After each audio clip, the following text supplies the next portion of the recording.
So tell me the relation between Surah Mulk and Qabr. Jazak.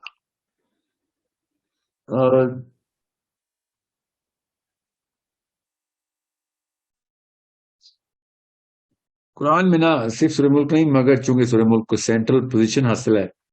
کیونکہ جس طرح Newton کے لا ہیں تو میرے پاس محمد صلی اللہ علیہ وسلم کے لاز ہیں. اوکے, جس طرح فیراڈے کے پرنسپلز ہیں, میرے پاس محمد صلی اللہ علیہ وسلم کے پرنسپلز ہیں. میرے پاس اصل میں لاز ہیں. میرے پاس the biggest law maker in the universe ہے میرا نبی صلی اللہ علیہ وآلہ وسلم. ٹھیک ہے, تو پروفیسر صلی اللہ علیہ وسلم نے جب کہا نا کہ قبر سے 30 آیتوں کی ایک صورت ہے, قبر کے اندر تمہیں نا جو سب سے بڑا ایسٹ ہے نا قرآن نے وہ یہ دیا. حدیث پتا ہوگا آپ کو سب کو, اور ایک دفعہ نہیں, یہ تواتر کے ساتھ نبی علیہ السلام نے اس صورت کو بہت انفورس کروایا صحابہ کو, اور قبر کے پرسپیکٹو سے. سو یہ لا تو آ گیا, تو کافی ہونا چاہیے. چھوٹا سوال جواب تو یہ ہے. اب اس کے پیچھے سورہ ملک خود بتا رہی ہے سورہ ملک کہ there is so much meat in this certain topic کہ جس میں آپ کو پتا ہو کہ اب ہمیں پتا چل رہا ہے. اور بائی دا وے اسلام نے بہت پہلے قبر کا بتایا تھا. میں ابھی بھی کل بڑے مشہور اسکالر ہیں, ان کی ویڈیو دیکھا تھا, قبر میں کیسے عذاب کی بات, 6x6 فٹ کی 3 فٹ کی قبر میں آپ نے سمجھا ہوا نبی علیہ السلام کو اور نبیوں کو آپ نے زندہ. یہ وہ مسلمان اسکالر بول کہ ایسی زندگی آپ قبول ہے اپنے نبی کے لیے کہ وہ قبر میں زندہ ہے, وہ 6 فٹ بائی 3 فٹ کی قبر میں. آپ کا ذہن مانتا ہے یہ بڑے پاکستان کے ٹاپ اسکالر میں سے ایک, مطلب پاکستان میں تو نہیں ابھی وہ, مطلب ہی is one of the most famous in Pakistani crowd.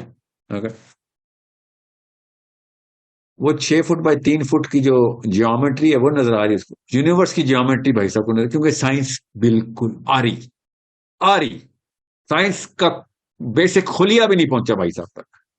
اس کو یہی نہیں پتا کہ مرنے کے بعد اللہ نے خود بتایا ہے, مطلب اتنی سی کامن سینس ہے. اب نبی اسلام کی حدیث تو ماننی چھوڑ دی انہوں نے کہ اللہ کے نبی اسلام نے عذاب قبر کی سب سے زیادہ جو تواتر کے ساتھ سنت ہے وہ کیا ہے, نماز کے بعد, نماز تو فرض ہے نا اس لیے میں نہیں کہا, نماز کے بعد نبی اسلام نے دعا ارشاد فرما دیتے, وہ عذاب قبر کی وہ حدیث نہیں, وہ حدیث کیونکہ وہ قرآن میں قبر نہیں ہے تو قبر کا عذاب نہیں ہو سکتا, تو عذاب قبر کی دعا بھی نہیں ہو سکتی.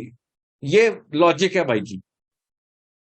اچھا چلیں جو بھی ہے, کیا آپ کو کیوں بتا رہا ہوں, آپ کو پتہ نہیں چاہیے یہ عذاب قبر نبی اسلام نے خود ہر نماز کے بعد عذاب دجال سے اور قبر کے عذاب سے دعا, نبی اسلام کی سب سے زیادہ تواتر حدیث ہے اس دعا کی. تو ہمیں تو پتا ہے. اور وہ کیا کہہ رہے ہیں, 6 فٹ بائی 3 فٹ کی قبر میں انسانوں کو زندہ کیا, ولیوں کو نبیوں کو زندہ کر کے بیٹھے ہوئے ہو, شہیدوں کو زندہ کر کے بیٹھے ہوئے اسی میں. اور کیونکہ قبر کی لائف نہ سمجھا نہیں, یہاں کچھ نہیں ہوتا, آخرت میں ہوگا جو ہوگا. کامن سینس نہیں آپ کو بتاتی کہ مجبوراً یا حادثاتی طور پہ ایکسیڈنٹل لیول پہ ہم سب نے مردے دیکھے ہوئے ہیں جو کئی 100 سال بعد قبریں اکھیڑی ہیں, ہمیں نہیں پتا اس میں ہڈیاں ہیں. Don't you? Can't we see that? So we know there is something else somewhere else.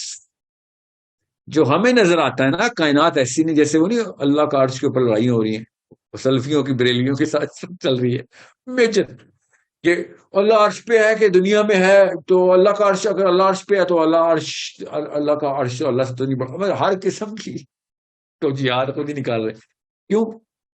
اتنی سی چھوٹی سی عقل کے اندر اگر ایک کوانٹم لیول کا, چھوٹا سا کوانٹم لیول کا ایک کانسیپٹ چلا جائے, کوانٹم لیول کا چلا جائے, تو ان کو ایک ایسا پرسپیکٹو مل جائے گا جس سے سارے عقیدے درست ہو رہتے ہیں. اور اردو کے محاورے یوز کریں, جو اللہ کی شان ہے اس کے مطابق اللہ عرش پہ ہے, جو اللہ کی شان ہے اس کے مطابق اللہ کا ہاتھ ہے. ہر کوئی اپنے اردو کا ایک بریکٹ میں جو اللہ کی شان ہے, یہ نہیں بتا رہا کہ یہی تو مسئلہ پوچھ رہے ہیں سر, جو اللہ کی شان ہے وہی تو مسئلہ ہے, ان کے دماغوں میں کیڑا آیا ہوا ہے. ٹھیک ہے, بالکل قبر کے اوپر بھی یہی ہے کانسیپٹ, سمجھ لیں. جس یونیورس کی ریالٹی کو اللہ تعالیٰ ہمیں بار بار قرآن پاک میں بتا رہے ہیں, نبی اسلام ہمیں بتا رہے ہیں بار بار کہ یونیورس کو ایسے نہیں دیکھ لینے سے تمہاری پوائنٹ سینسز یونیورس کو دیکھتی ہیں. قبر is the transit between two different worlds, literally.